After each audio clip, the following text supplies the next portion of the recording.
welcome to the 19th edition of the Hindustan Times Leadership Summit. For the last 18 years, the summit has been a much anticipated event where world leaders, thinkers, sporting champions, and stars have come together to be part of the summit's mission to enhance the level of discussion on issues facing India, the region, and the world. Last year, for the first time in its history, the summit was held virtually owing to the pandemic. Since the spread of COVID-19, the virus has changed not just the way summits are held, it has changed the way all of us work, the way we live, every aspect of our lives. This event as well, while we are in a better place vis-a-vis the virus, we continue to be cautious and will host the summit sessions virtually on this platform with only one session on the ground. Since we all know the world will never be the same again, we aim to bring to you conversations starting today until Saturday from global leaders and visionaries who will converge to ideate a blueprint for the new world order, the theme for this year's summit. 25 thought leaders are coming together on this forum to give us a clear picture of what lies ahead for India and the world.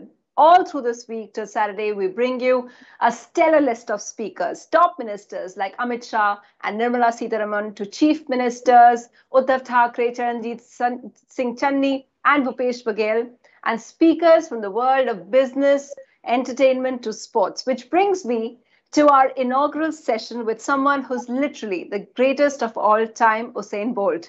What can one say to introduce the Olympian who's completed a hat trick of 100 meters, 200 meters, Olympic sprint, double gold medal between 2008 and 2016, the holder of 8 Olympic and 11 World Championships, gold and world records in 100 meters and 200 meters. There was no track challenging enough and no competitor fast enough to match him. His story reflects an epic journey from small town Jamaica to record books of the world. So without further ado, I'll hand over to Ayaz Memon, who's moderating the session with Usain Bolt. Over to you, Ayaz.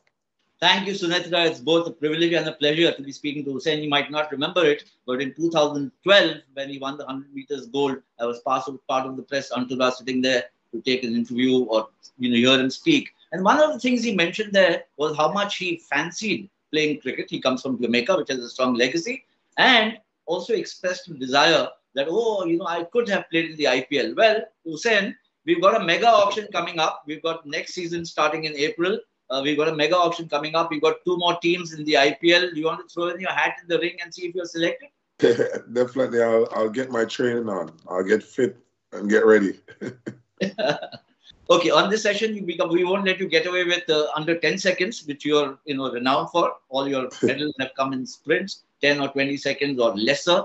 But just to try and understand the person behind the legend and obviously what made you such a formidable athlete, one of the greatest of all time ever in across disciplines. So, just to get past this cricket and football thing, I was just doing reading about your childhood and 12, 13, 14, you were a multidiscipline athlete in the sense that as a youngster, we all play many sports, but you were particularly fond of football and cricket. And what made you then switch to athletics and track and field at the cost of the others? For me, it was all my cricket coach actually introduced me to track and field because the 2 main sports in Jamaica at the time was actually football and cricket. And I was a massive fan of cricket because my dad was a fan. He watched it every day, every chance you get, you would watch all the teams play. So I grew up watching cricket and I just had a love for football because the Reggae Boys were doing pretty well at that time. And my cricket coach saw me running in as a fast bowler and just decided, you know what, he's saying, I think you should try to run, you know what I mean? And I was like, okay, I'll try it, you know what I mean? And I tried and I did well. So I kind of just continued, but it took me a while to get away from cricket because it's something that I was really passionate about when I was young. So, yeah. So we had Michael Holding, who gave up athletics to become a fast bowler, a fellow Jamaican like you. And you gave up cricket and football, so to speak. and became an athlete. That's great. I'm going to crisscross a bit between generations. So we are now, you're sitting in Miami, I believe. You're in Miami Yes, right now. yes, I'm in Mumbai, Kunal and the Hindustan Times leadership gang, Sunitra, they're all in Delhi. We're living in an interconnected world, which is great, but we're going through some really tough times. It's almost an unreal world or a surreal world in this pandemic. How have you spent the last 20, 22 months? Because you are a man on the go, on the move all the time. Well, at the start, I think I was just like everybody else. I was just at home, but I was kind of happy because I got to spend some time with my daughter at the time. I just got my daughter like 3 months into the pandemic, so I got a lot of time to spend and be a dad. You know what I mean? So for me, it was fun at the start, but then when you started seeing the impact on the world that he was having, then it kind of opened your eyes to let you know that this is going to be a long stretch of tough times for us. You know what I mean? And for me, it was rough on a lot of people because I could see it, social media and directly. You know what I mean? So, but I kind of just put my head down, tried to figure out different things to do. I started doing music also in the pandemic time. I did an album called Country Youths.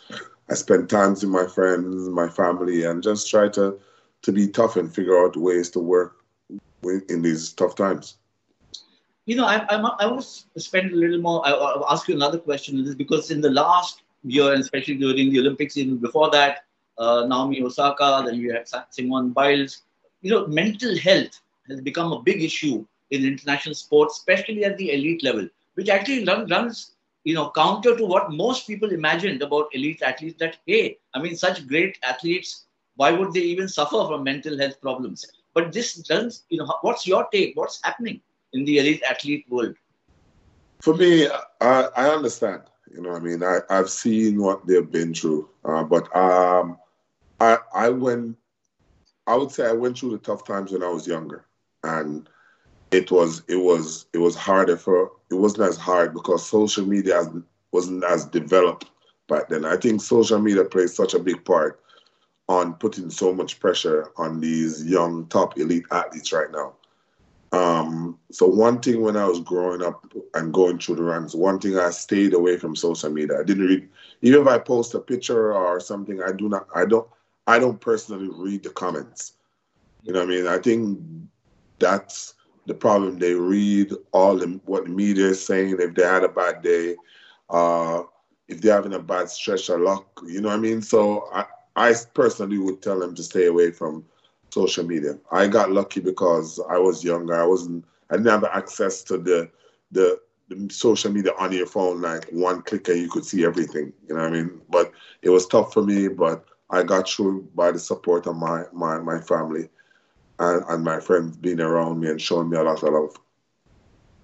So when you were active, I mean, and that's a long career you had, were the situations similar? I mean, social media, of course, is a new phenomenon, last 10, 15 years. But the pressures of expectation, the pressure of, competing with fellow athletes. Yeah, definitely. The pressure because I started so young, I won World Juniors when I was 15. So everybody was looking forward to me getting to the senior level and doing big things. You know what I mean? But after when I got to the senior level, it took me a while to get into competing with the big boys or training harder or figuring out what injuries were. So I kind of went through a slump where it was just hard times and figuring out how I can be better. And people were always criticizing me, saying, oh, he was just good as a junior, he's not going to make it as a senior. You know what I mean? And it was tough for me because my expectation was so high at a young age. So, but as I said, I figured out that, you know what, I want to do great for myself. I'm not going to let the world pressure me or anybody else pressure me. I want to do great for myself. So I'm going to focus on me and develop myself to being a better athlete. You're amongst the most successful athletes of all time across disciplines, as I mentioned earlier. That brings in itself rewards like fame, money, adulation, recognition all over the world. But does it also get very lonely at the top? I mean, if you're right at the top, does it get very lonely? For me, No, you know what I mean? I have my friends that I grew up with. You know what I mean? I keep most of my friends, I've known them for at least 15, 16 years. You know what I mean? So I kind of keep the same set of people, keep the people around me. And I understand that fame comes with pressure, but it also comes with benefits. So yeah, bad and good, and I'm just happy.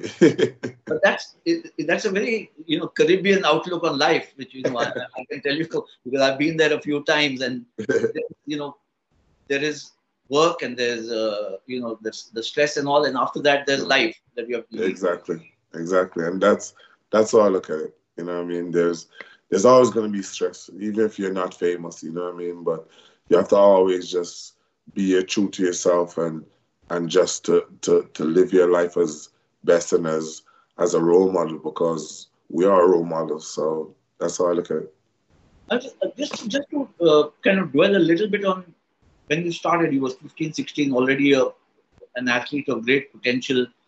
You had natural ability and you also had natural charm, the way you speak and you win over people and all that.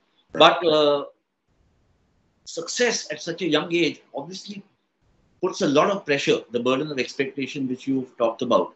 Now, just to take it further from what you've already said, how should youngsters take or handle this pressure? There are so many athletes. Everybody wants to become an Usain Bolt if you're into track and field, or a Sachin Tendulkar if you're in cricket. But starting at that age, he was at 16, a world, playing at the highest level. You were competing at the highest level. The pressure part of it, how do you tackle? What is the advice you would give? For me, and I figured out at the start that I wanted this for myself. You know what I mean? I've said it earlier that I put myself first. When I started out, I was always worried about what everybody else would think. Like, oh, am I going to let my country down? Am I going to let my family down? You know what I mean? And I said, you know what? Am I going to let myself down? How can I not let myself down? How can I work hard and be true to myself to be great? And that's when I started not worrying about every single thing someone would say because I wanted to be great for myself. You know what I mean? So I was focused on myself. And then I kind of got into having my family, finding persons who understood who I was as a person and was happy with me, you know what I mean? And wanted the same goal as I wanted to be great. And that we went along the journey together because my coach, Glenn Mills, I knew when at the start, Ricky Sims, which is my agent, at the start, my best friend, NJ, you know what I mean? My masseuse, all these guys were with me at the start before I start winning because they had the same goal and they wanted the same thing for me. So you need to find the people that will help take the stress away from you, you know what I mean? So you can focus on just one thing and just working on being the best version of yourself. So effectively, what you need is a very good support system around you when Yes, you're at that age. definitely, definitely. Who was your inspiration? Who inspired you? I mean, the reason why I'm asking is because I watched the race of the century between Carl Lewis and Ben Johnson at the Seoul Olympics. Yeah. And that's one of the most memorable events of my life. And just the sheer sight of these two runners running under 10 seconds was something that I'll never forget. But there must be something which triggered off this ambition, that I must become a sprinter. For me, when I was so talented as a young age, you know what I mean? Um, it was just all about running at the time. But I never forget when I went to '07 was when I felt like was my first year in my senior level where I was like, all right, I'm in good shape. I didn't get injured this season. I'm feeling good. And I remember running the hardest. Like I was running hard. I was trying to beat. Back then, I only run the 100 meters. And I tried to beat Tyson again. I came second at the World Championships.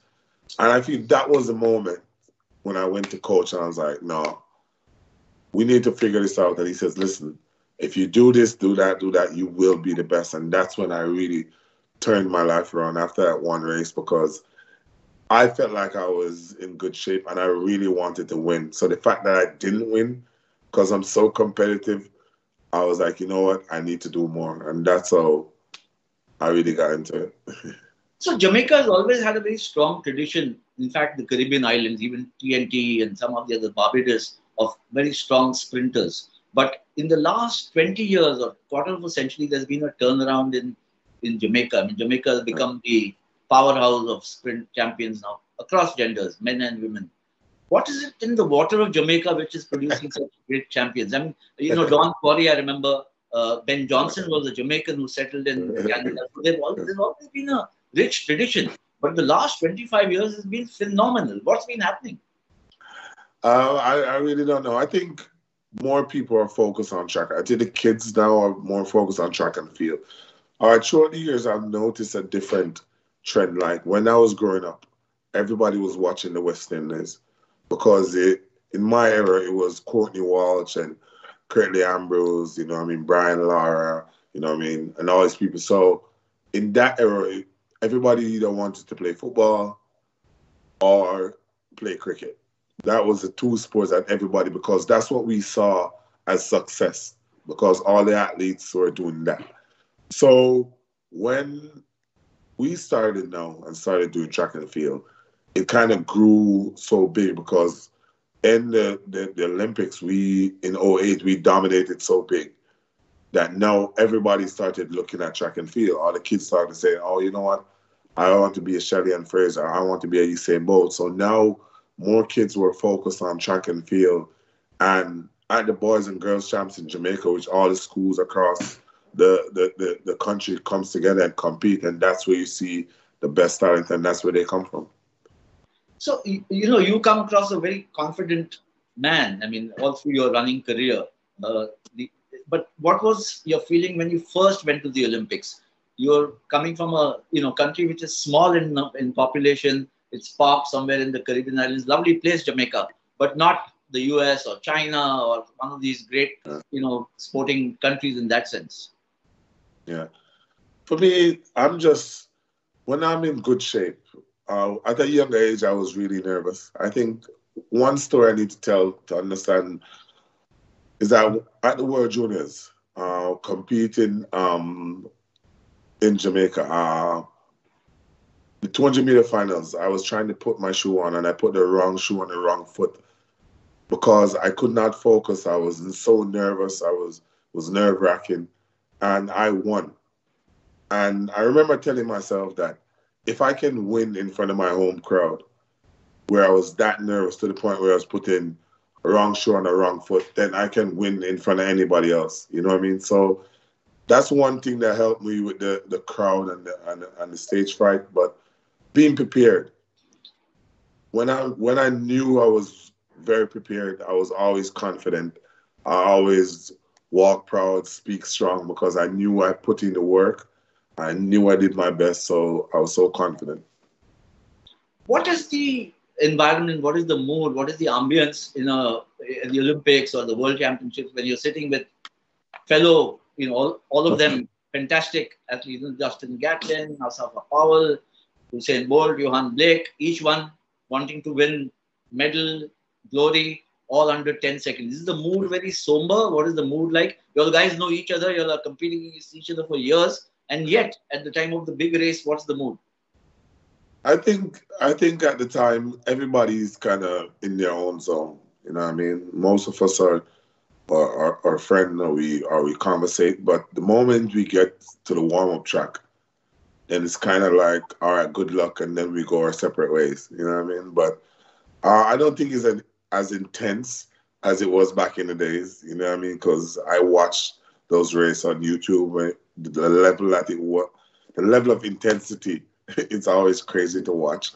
But nowadays, it's not as bad. People still get nervous, but it's all about just focusing and trying to get the job done. I know this is a stereotype, but are sprinters actually brooders?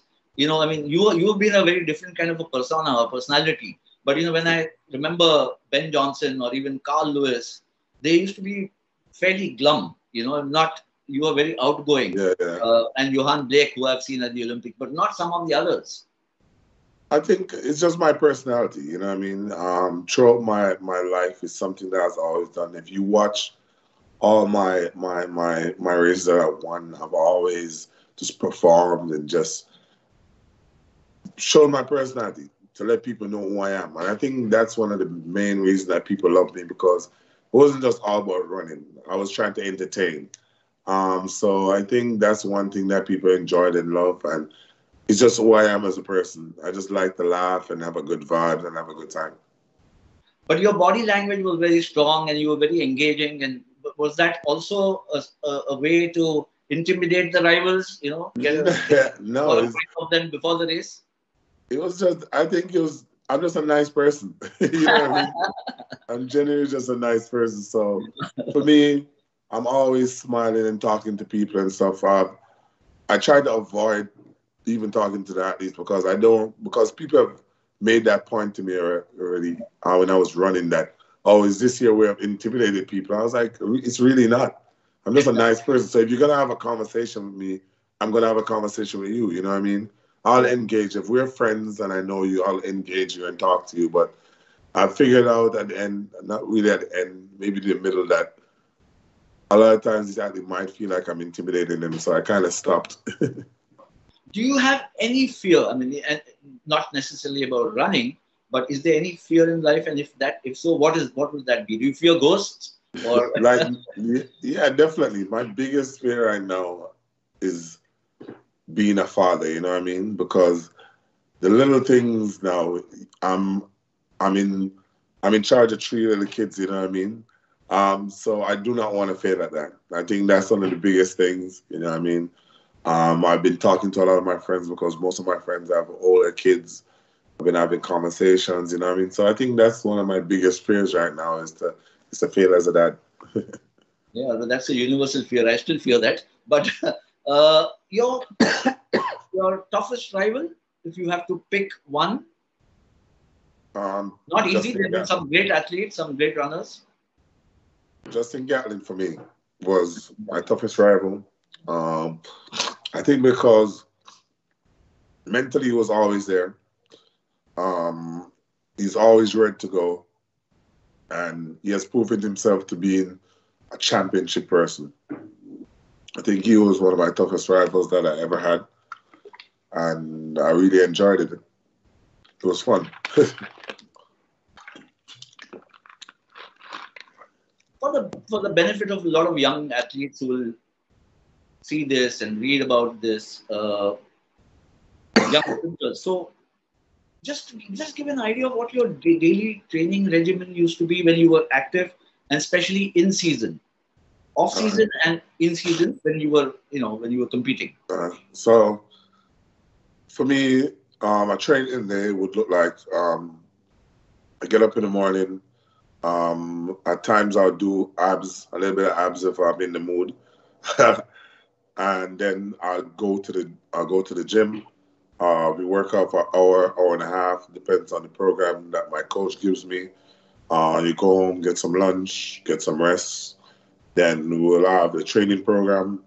In the off season, the training program is longer because there's a lot more running involved. So you go up to 3 hours, 3.5. Depends on what the coach gives us. In season, it's a lot more shorter because I'm a sprinter. So we do quicker stuff, less volume and stuff like that. So you go maybe 2 hours, 2.5. You know what I mean? Depends on how long the coach wants the session to be. Then I'll go home, and then I'll have 1 hour with my masseuse, where we do extra work, where I do strengthen my hamstring, my calf, my back, and I'll do some more abs and stuff. So that will be a complete day. What are some pitfalls that young athletes, budding athletes should avoid, apart from not trying to overeat or overstress themselves? Are there some pitfalls that you can, recommend that they should always take time to rest. When your body tells you it's tired, take a day or two to rest, to recover. Because some athletes push themselves and then they get injured because they don't listen to their body when they're tired. and also get a lot of rest. Night rest is important. To get 8 hours night rest is very important. Sleeping in the day is it doesn't make up for night sleeping. Um, Stay hydrated throughout the day, Gatorade, water, and stuff. Um, what else? Work hard at your craft. You know what I mean? Do research. Don't just do it and just listen to your coach. If you do listen to interviews. You know what I mean? Um, Ask questions, which is always important because that's how you perfect your craft. Um, that's one thing I always do with my coach is that I always when he says I should change something, I would ask why. Not because I was questioning, because I wanted to understand fully why I was going to do this. So those are a few things that they can really do or to watch out for. And when you're at an event like the Olympics or the World Championships, so what is I mean, in the world of sport, different regimens are prescribed for different kinds of athletes. Some of the greatest, for instance, Muhammad Ali, the greatest boxer that the world has seen, his coach and his camp would tell him 2 months before about this is what you will eat, this is what you'll do, and no sex. For Pele, it would be, something else. For cricketers, it may be something else. For athletes, for track and field sprinters, I don't think we have a stress as regiment as that, but we all for a month before that's when we start tapering down for like sharpening up our skills. You know what I mean? You definitely have to watch what you consume at that time because you don't want to put on any extra weight. You know what I mean? Or lose your muscle at that time. So, but it's simple. We just because our race is so quick. Before we'll get a lot of rest. Like a week, you make sure you train, but you don't train as intense. You know what I mean? Because you want your body to be rested and fresh for that one moment. How did you take success? At different stages, when you were 16, 17, obviously it meant something else. Then when you were 20, 21, and now then when you were 30. So, coping with success is also a huge pressure. It's not just about pressure of expectation and failure. When you're Usain Bolt or, that stature, just coping with success itself can be very demanding. Yeah. For me, at the start, it was just a self-shock because as a 15-year-old being famous in this country, everyone knows who he is, was kind of a self-shock to me. It was just weird for people coming up to me, asking for pictures, asking for autograph. You know what I mean? And the older I got, I figure out that I have a responsibility now as a person that people look up to be a great role model and to set an example for the younger kids coming up. And throughout that, I feel like I've carried that along through my life now, that I can understand and figure out how to help people and also to benefit so I can build a good life for myself and my kids. Is there something which you feel today was a little embarrassing or a little funny and maybe you couldn't have done or you shouldn't have done that, or something that you regret? Not really. I was always grown up a certain way by my parents, to be nice or to have respect for everyone. The only thing I would say is that at times I tend to try to disguise myself in public, but it's hard, but I tend to do that. So that's the only thing I would say, you know what I mean? I try to hide crowds or stay away from crowds. Like I'll be walking down the street, I might see too much people and I'll turn to go the other way, you know, and to walk around the crowd. So that's stuff like that I'll do. Do you still follow, I'm sure you do, but I'm just asking it nevertheless, do you still follow the world of athletics very diligently? You're keeping a track on what runners are doing or other athletes? Not as much, you know what I mean? I do still watch a few of the races and try to to keep adverse of who is doing what and who is doing well and who's running fast. So I'll definitely see that. But because I'm so busy at times, I do not get to see the race live. But when the pandemic calms down, I'm definitely going to go to all these meets and just to be there, to take in the atmosphere, because I've never had the opportunity to actually go into the stadium and just watch. What is it that is keeps you engaged now? I mean, we've had this pandemic, lockdown, everybody's lives have changed. What is it that keeps you engaged and keeps you focused? I'm not talking motivated. There may be a lot of things that motivate you, but what is your time spent most on, apart from the kids? I still do a lot of work with my sponsors, like Hublot and all these guys. I do still do a lot of work with them. I play a lot of dominoes. If anybody follows me knows that I play a lot of dominoes. I'll just hang out with my friends, and I'll play some video games also. So those are the things that I do in my spare time if I'm not with the kids. I want to talk about the world of sports at large, and especially in the field of the Olympic field. Now, doping remains is a malignancy, and what can be done to address this? This is something which has been going on for. I mean, I mentioned about seeing Carl Lewis and Ben Johnson race in 1988. Ben Johnson wins the gold medal, and the next day it's taken away from him because he's tested positive, and the story has not kind of ended. It's gone into various other areas. It's the masking of doping which is really the issue. So what's your overview of what it is and what can be done? What can listen? As you said, we have tried everything in sports. You know what I mean, to eliminate doping, but I just think you have to continue putting in more strict regulations to try to figure out how to deter people from wanting to cheat. You know what I mean? I've always said that the sports body makes the rule, but if you start banning people immediately at times from the sports, if you're caught doing something illegal, then I think that would deter people from actually trying. You know what I mean? But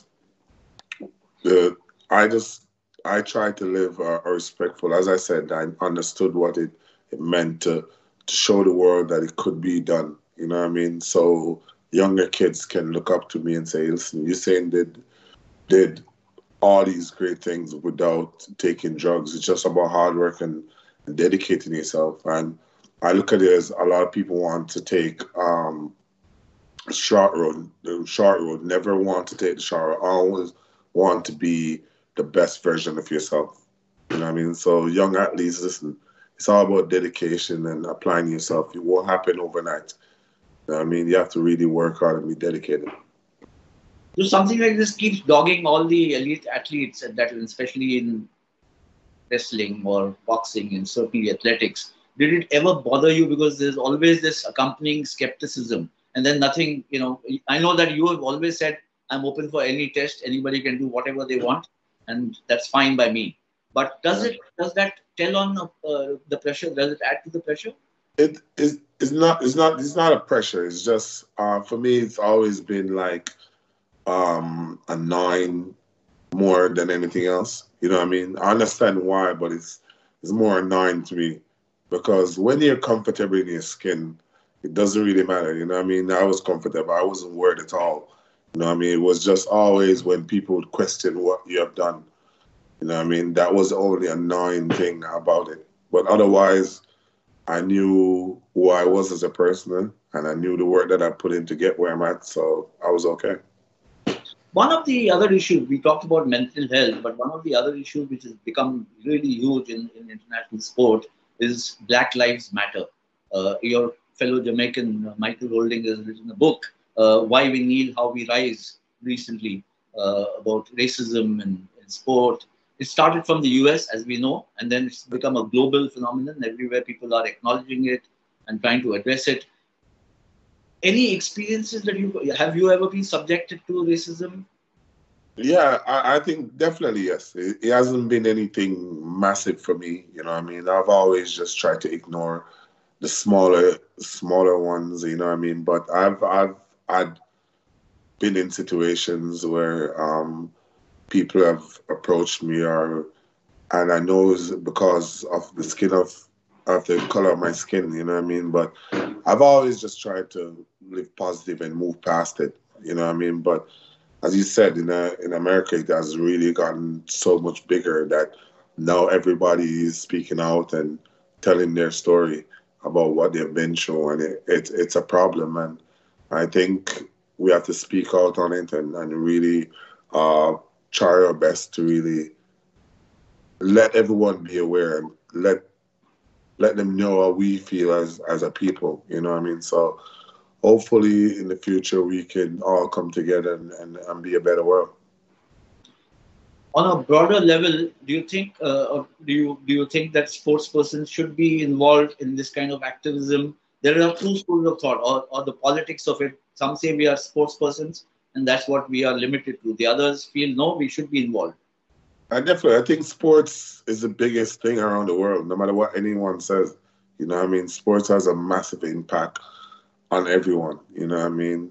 So I definitely think we should be involved or speak out because we have a big voice as sports people because sports never stops. It continues to go 24/7, not just across the football and cricket and track and field, but there's so much other sports in the world that could make an impact if we all speak out.